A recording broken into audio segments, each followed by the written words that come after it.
Hello everyone, Sean Moyses here for you, a little bit of banjo. Sit back, relax and I'll play a few tunes.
Hello everybody, nice to be with you this evening. Sean Moyses here calling in from England, and I hope you're all doing well. It's just gone 7 o'clock here in the United Kingdom. It's absolutely pitch black. It's blowing a gale outside, so I hope it's somewhat better wherever you are watching. We've got people from all over the world watching, so whichever time zone you're in, I hope you're okay. And I hope this thing's working all right. Just give me a thumbs up if it's all working for you. Doing this on my little iPhone. I did try and make it all work on my computer, but that was all falling apart a little bit. So we're doing it old style, just the video in front of me. It's all mirror image, so things are a little bit changed around. I do play right-handed, I'm not left-handed. Anyway, here's a good one for the folks watching in the United States. This one's for you.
That's an old tune for you, from 1896, old Kerry Mills tune called The American Patrol, made famous of course by Glenn Miller and his orchestra in the 1940s.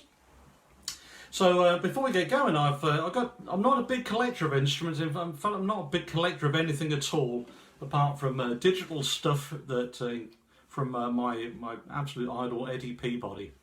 And I have two banjos. I have a Peach Masterbox banjo. I'm sponsored by the Peach Banjo Company. But tonight I'm playing my Vega Vox banjo. This is a Vega Vox number 4. Let me show you this one nice up and close and personal. This is a really pretty banjo, and I know this is going to be a mirror image, but it was Eddie Peabody's very own banjo. This was one that he had in 1958. It's all mirrored around, but I got one or two things out to show you because it's this is probably all going to be a mirror image as well. But it's this very banjo from this album, How to Play the Banjo. And inside there's a picture that I've had copied of the great man himself. I don't know whether you can see that. With this very banjo in his hands. So I'm absolutely honoured to be the caretaker of this instrument. It was given to, or traded with Eddie Collins, who is a professional musician who ended up in the Detroit area. And in his later life he was doing lessons, and he gave lessons to Skip Rosenthal, who eventually said, I'd like to give this banjo to you to play, and it's my absolute honour to play such a fabulous instrument. So I think since we're talking about Eddie Peabody, we'll have a crack at one of his tunes. I try and play everything my own style. I don't sort of slavishly copy anybody, but this one is certainly Eddie Peabody inspired, so I hope you enjoy this one. This is a tune that he played all through his career, and right through to the bitter end, and it's one that he always had a great deal of success with, jumping up and down, and I won't be doing that tonight. I don't know whether British men do that. We'll have to sort that out later. Anyway, here we go with the St. Louis Blues. A 1, 2, a 1, 2, 3.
Came from St. Louis town.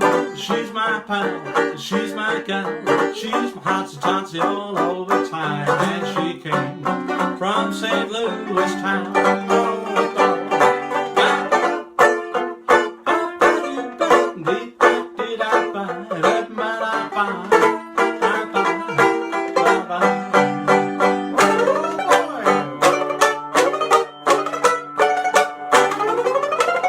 That's all. I think that's how we used to do it.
a couple of Eddie Peabody tunes for you there, and a little medley on there. You can have a little strum along with those banjos if you fancy that. So there we are. What's been happening over here? Well, as many of you know, I'm a professional musician, professional entertainer. And of course, with the lockdown, the majority of my work has disappeared within 3 days. So I lost about 300 to 350 gigs within 3 days. I think that's a world record. But there we are. We're all in the same boat. So been carrying on best as we can. Little bits and pieces throughout the summer, playing in gardens for retirement homes and that sort of thing. But nothing much going on because it's very strict at the moment. We have a complete lockdown here in the United Kingdom for a month, so we're not supposed to go out too much, and that's it really. So a lot of stuff online. I've been rehearsing. I've been playing lots of banjo and trying to brush up on my skills. You can always learn bits and pieces. I don't know how many of you were watching the global online banjo festival that we held a couple of months ago.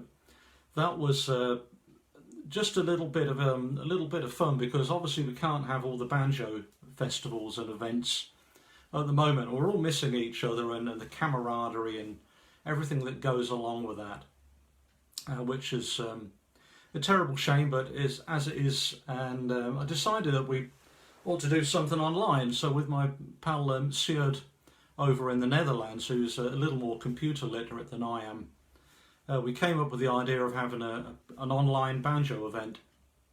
So people sent a video in, which could be filmed on their iPhone and then transferred via a thing called WeTransfer, because obviously a video is a great big file and it won't go through an email server.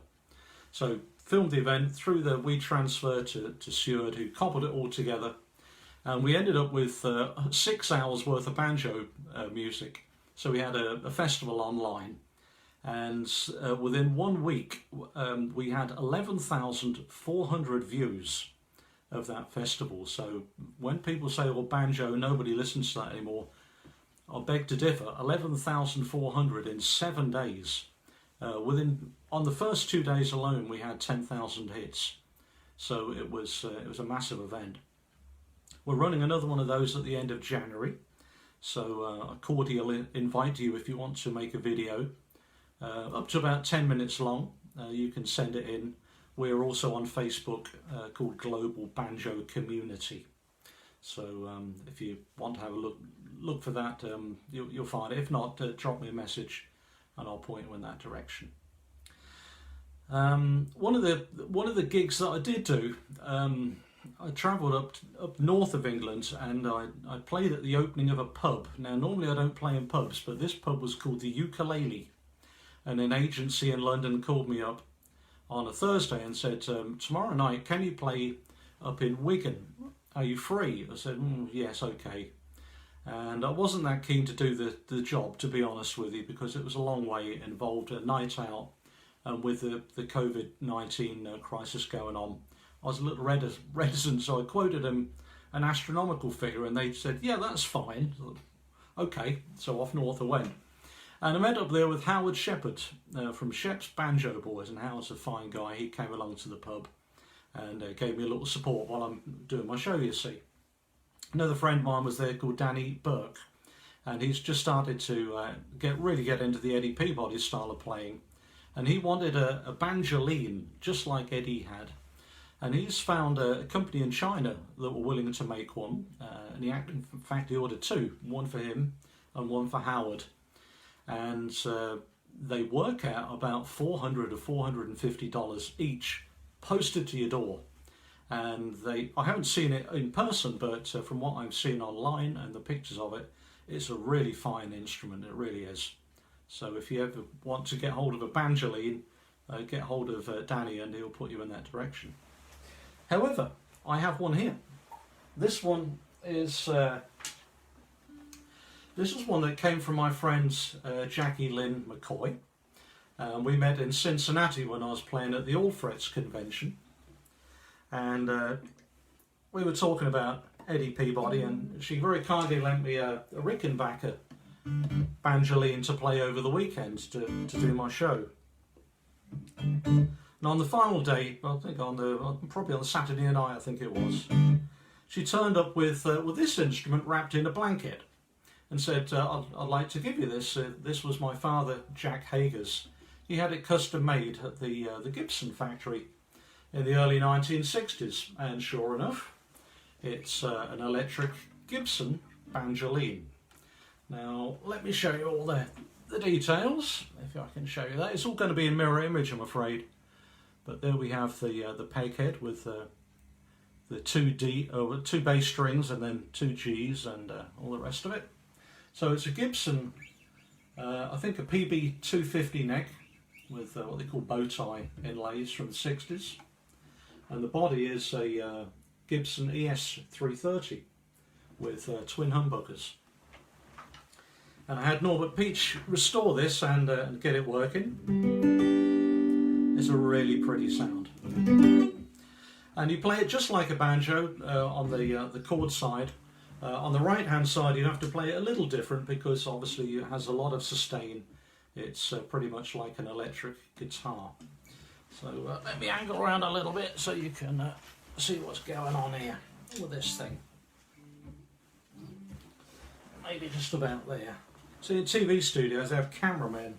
I've got this on my iPhone.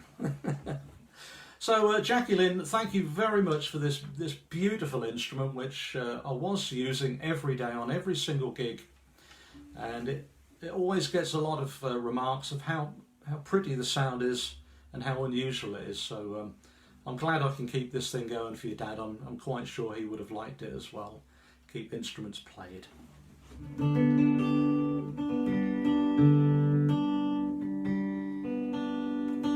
This is one that you requested. This is a tune called Stardust.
Thank you, Jackie Lynn. I hope you enjoyed that. That's special for you.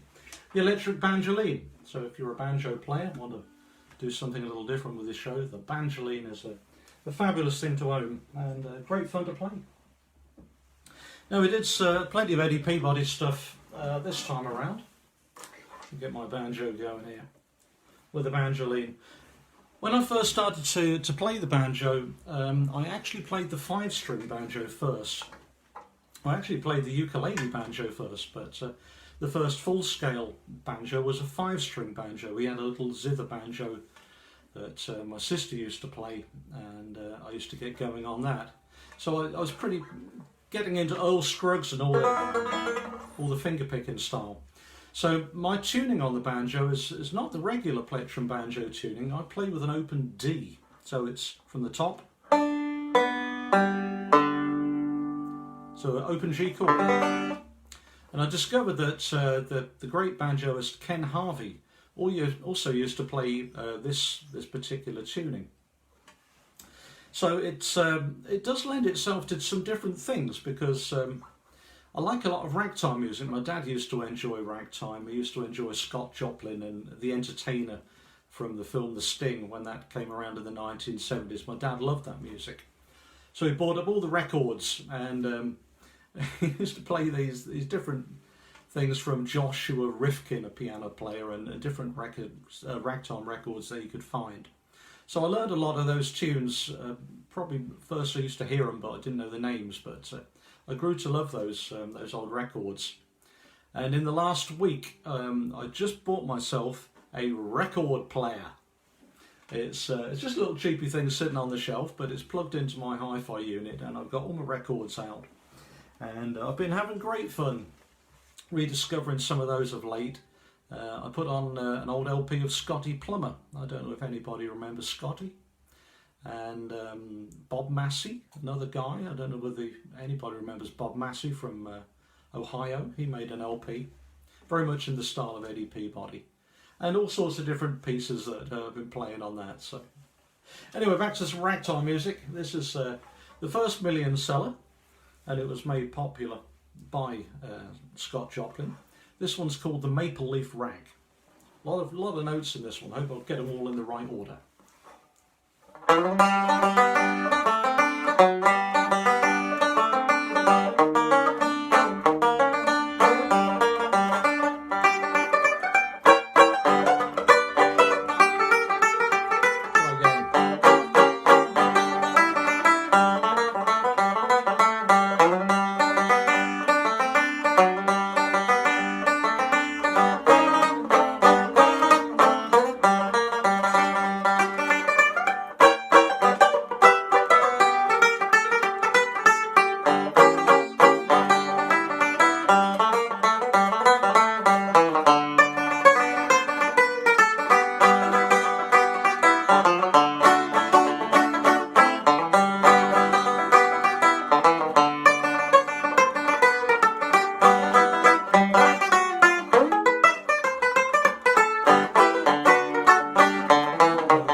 Maple Leaf Rag for you there from Scott Joplin.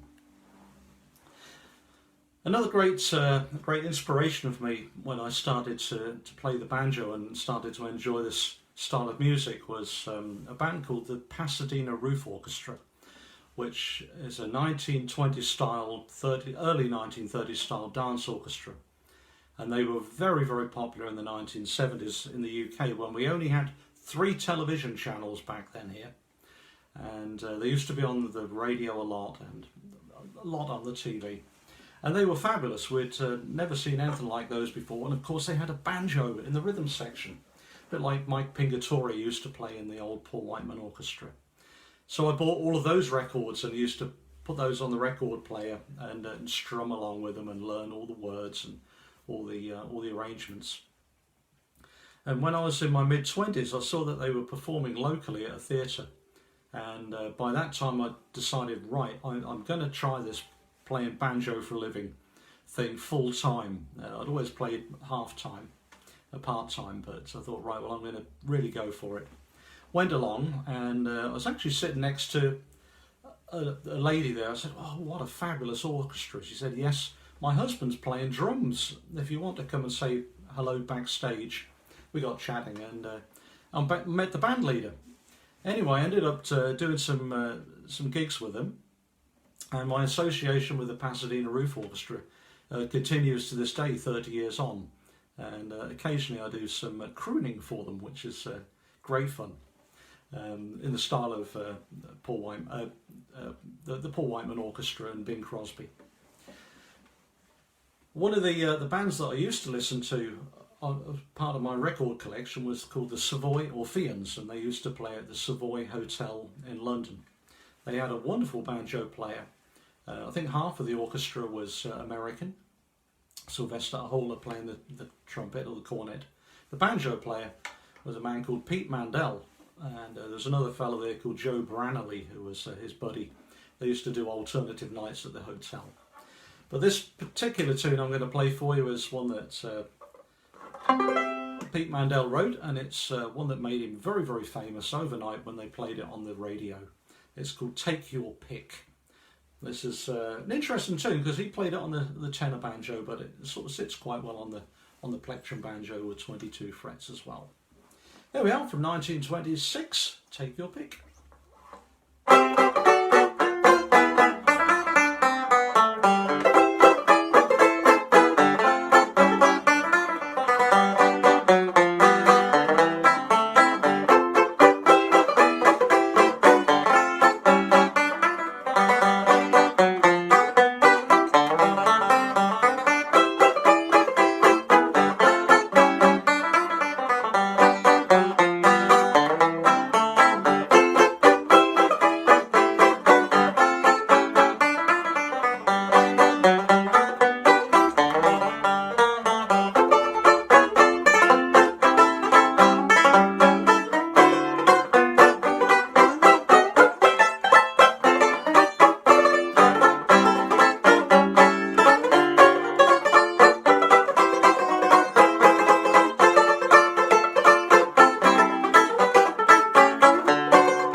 1926 from Pete Mandel.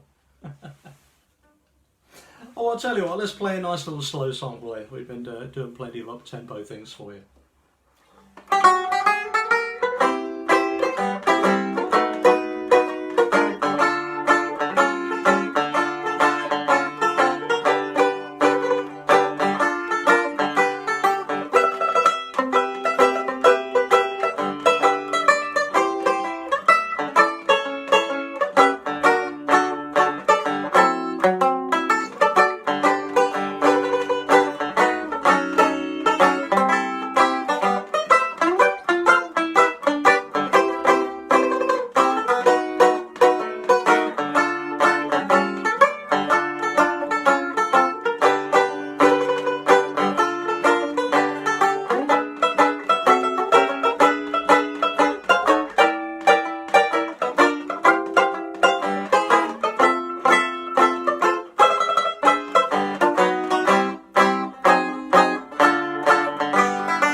Thank you ever so much. When Day is Done.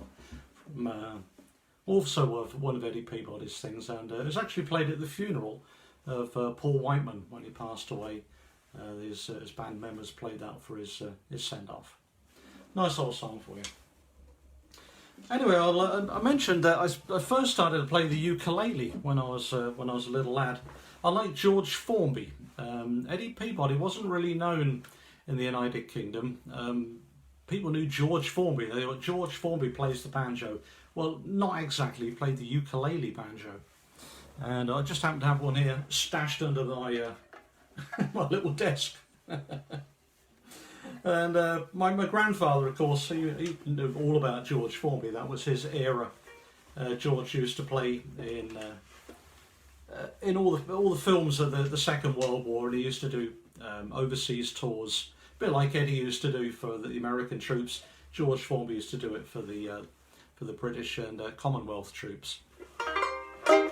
So I bought all of George Formby's records, and of course there was no internet back then, so trying to learn all that fancy finger work and the strumming was very, very difficult. I'm sure many of you listening used to get an old record and put your finger on it and try and slow it down to hear what was going on, and it was all so I used to do that with George Formby, and I eventually learned how to work it all out and joined a thing called the George Formby Society, which if you're interested in that style of music, georgeformby.co.uk. There's about 1,500 of us still appreciating old George's music.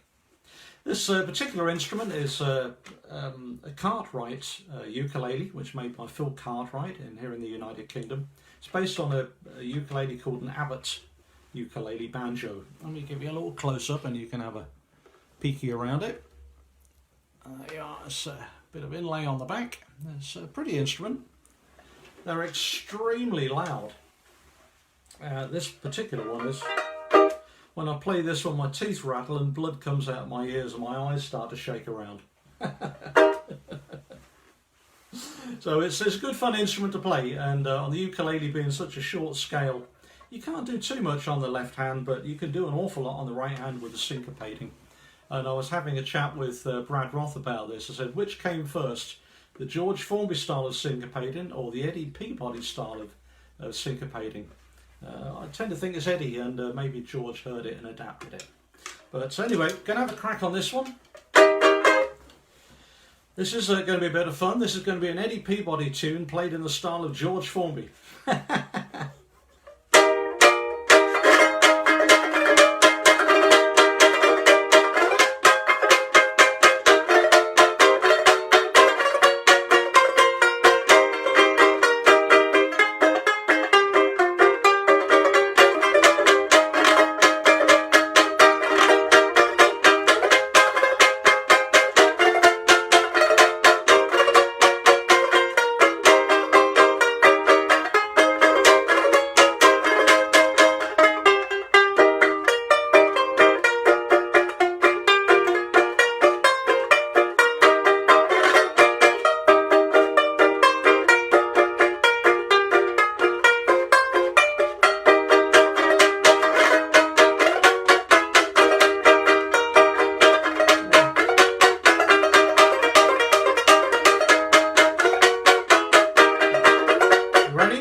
I told you it was loud. Well. I hope you enjoyed that, the ukulele banjo for you.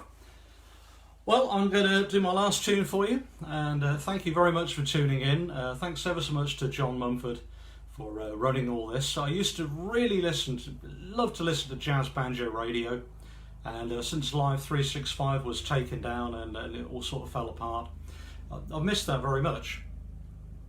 So hopefully he finds another platform to play this great music. It's really uplifting, and I think we all need that at the moment in these sort of very grim times. But hopefully next year things are moving on. There's all sorts of vaccines now coming on, and we get over winter into springtime, and we can all get back to doing what we love doing, playing banjo and going to festivals and meeting each other and enjoying this great music and the interaction that it brings with one another. I think that's the main thing. So thanks ever so much, and Friday night, if you're about, to put this one in quickly by the way, if you want to listen to me playing a little bit of jazz, I've done a pre-recorded back-in session with a pal of mine who plays wonderful cornet and trumpet in the style of Louis Armstrong, a man called Enrico Tommaso, and we'll be doing live streaming jazz session with guitar, ukulele and banjo, also at 7 p.m, so I think it's 2 p.m in different parts of the United States. You'll have to check it out on Google the exact time, but 7 p.m. UK time on Enrico Tommaso's page, and there's a link on my page on Facebook if you fancy a little bit of jazz. I'll leave you this one. Thanks very much for tuning in once again. Stay safe, and if we don't speak before Christmas, have a good one.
Some of these days, gonna miss me, honey. Some of these days, you're gonna be so lonely. Gonna miss my hugging, gonna miss my kissing. Gonna miss me, honey, when I'm far away.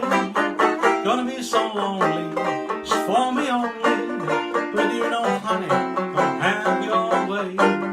But when you meet me, boy, you're gonna greet me. Gonna miss your little old banjo picker some of these days.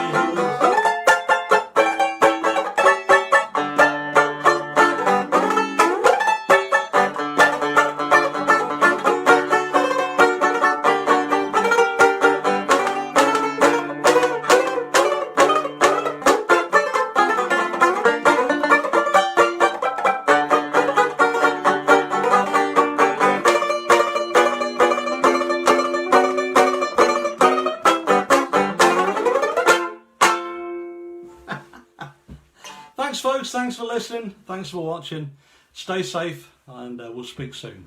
Thanks John, see you pal.